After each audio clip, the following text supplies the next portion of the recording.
என்ன மந்திரம்? என்ன சுகம்தான் மந்திரம். இந்த உடல் சுகம் மட்டும்தான் மந்திரம். வேற எந்த மந்திரமும் நமக்கு வேணாம்யா.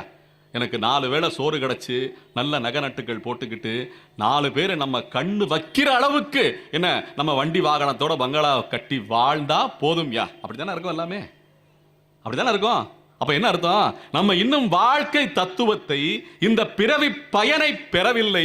அந்த பெறுவதற்காக பயனை சொல்லித் தருபவர்கள் நம் முன்னே இல்லை என்பதுதான் அர்த்தம். நமக்கு என்னதான் கிடைச்சாலும் திருப்தி அடைகிறோமா? சொல்லுங்க. நமக்கு என்னதான் கிடைச்சாலும் திருப்தி அடைகிறோமா? ஏன் அடைகிறது தெரியுமா? நம்ம இலையை நம்ம பார்க்கறதே இல்லை. பக்கத்தில் இருக்கிற இலையத்தான் பார்க்குறோம். அவன் என்ன வச்சு சாப்பிட்றான்? ஹோட்டலுக்கு போனால் என்ன பார்க்குறோம்?